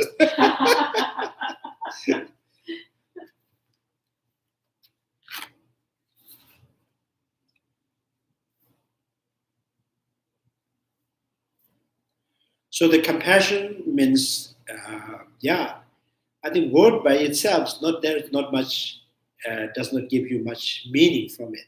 Compassion in Tibetan, Nyingje, and in the Sanskrit, Karuna.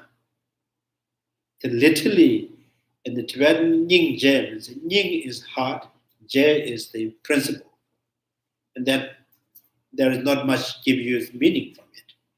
And in Sanskrit, Karuna.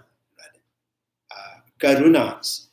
And Karuna also sometime in the Kala Chakra sadhana, right? Kala Chakra commentary, sometime Karuna use sometimes the word Karuna referring,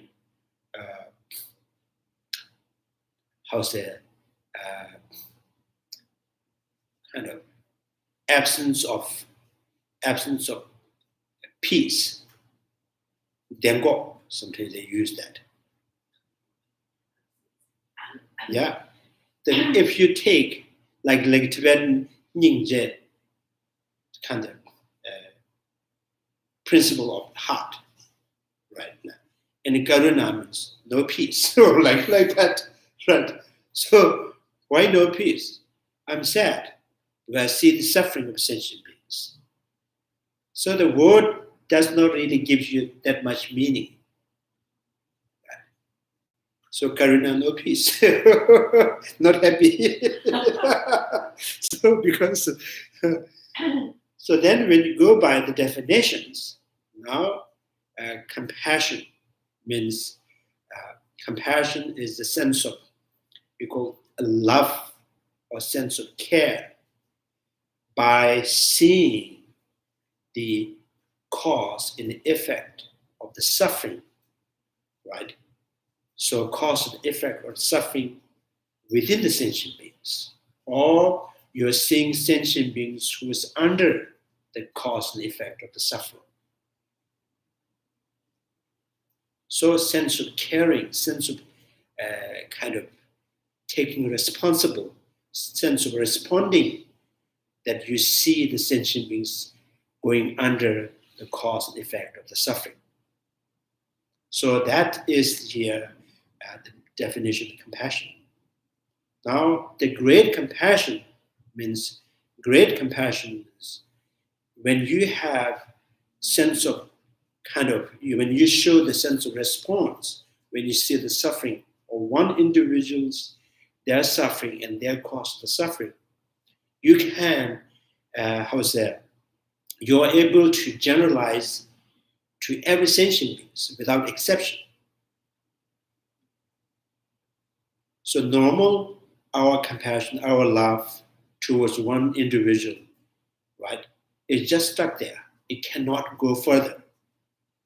Because the reason that you bring to that generally having compassion to one individual is because of my sister, or because of my brother, or because of my friend. This is the reason. That's why it struck you to go further.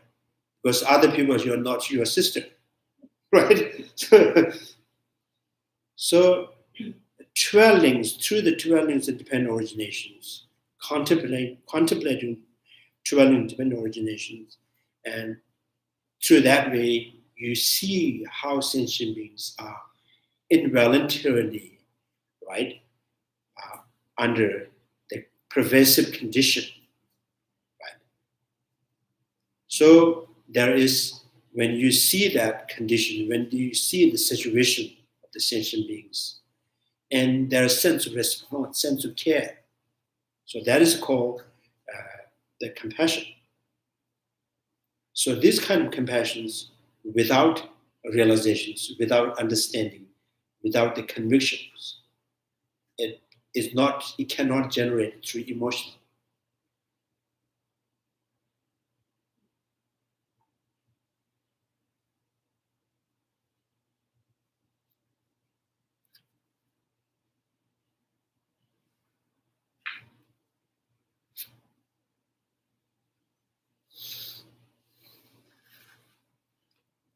Okay.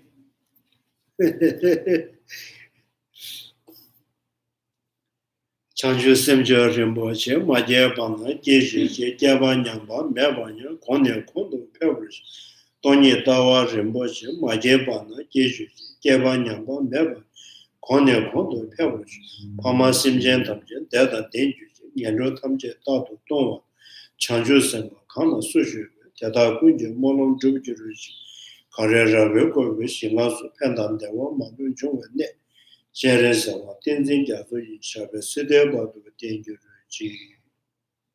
the precious body mind not yet born arising through, may that born have no decline but its forth. May the precious mind realizing emptiness not yet born arising through, may the born have no decline but increase forth. Due to all these merits, may all father and mother sentient beings have all the happiness, and may all lower realms be empty forever. Wherever there are Bodhisattvas, may all their prayers be accomplished immediately.